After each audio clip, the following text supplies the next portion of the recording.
Ninnu Kori serial October 15th promo. రఘురామ్‌ని చూసిన doctor ఇతని తల మీద ఎవరో కావాలనే బలంగా కొట్టారు. ఇది ఇతను పడిపోవడం వల్ల కలిగిన దెబ్బ కాదు అని విరాట్‌కి చెప్తుంది. ఇదంతా దూరం నుంచి వింటున్న శ్యామల ఇంటికి వచ్చి పెద్ద గొడవ చేస్తుంది. రఘురామ్‌ని చంపాలి అని చూసింది చంద్రకళ అని తన మీద నిందలు వేస్తుంది.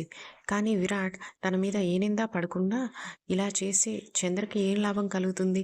చంద్ర ముమ్మాటికి అలా చేయదు అని చంద్రకి సపోర్ట్ చేస్తాడు. దాని తర్వాత విరాట్, క్రాంతి ఇద్దరూ మాట్లాడుకుంటూ నాన్నకి ఇలా ఎలా జరిగిందో మనం కనుక్కోవాలిరా అని అనుకుంటూ ఉంటారు. అప్పుడు విరాట్, నేను రేపే మళ్ళీ హాస్పిటల్కి వెళ్ళి అసలు ఆ రిపోర్ట్స్ ఎందుకు మారాయో, డాక్టర్ మనకి ఎందుకు అబద్ధం చెప్పాడో, ఇదంతా వెనకుండి ఎవరు నడిపిస్తున్నారో కనుక్కుంటాను అని చెప్తాడు. ఇంతలో చంద్రకళ శాలినిని పిలిచి, మావయ్య గారి తల మీద కొట్టింది నువ్వే కదా అని అడుగుతుంది. అప్పుడు శాలిని, అవును, ఈ ఇంటిని పాడు చేయడానికే ఇక్కడికి వచ్చాను. అలాంటిది ఆయన లేచి కూర్చుని నన్ను గుర్తుపట్టి నేనే ఇదంతా చేశానని చెప్దామని అనుకుంటున్నాడు. అందుకే గట్టిగా కొట్టాను. అసలైతే చచ్చిపోతాడేమో అనుకున్నాను.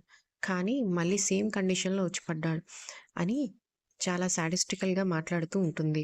అది చూసి చంద్రకళ చాలా షాక్ అయిపోతుంది. శాలిని ఒక్కసారిగా శాలినిని గట్టిగా కొట్టి గట్టిగా నోర్ముయ్ అని అరుస్తూ ఉంటుంది.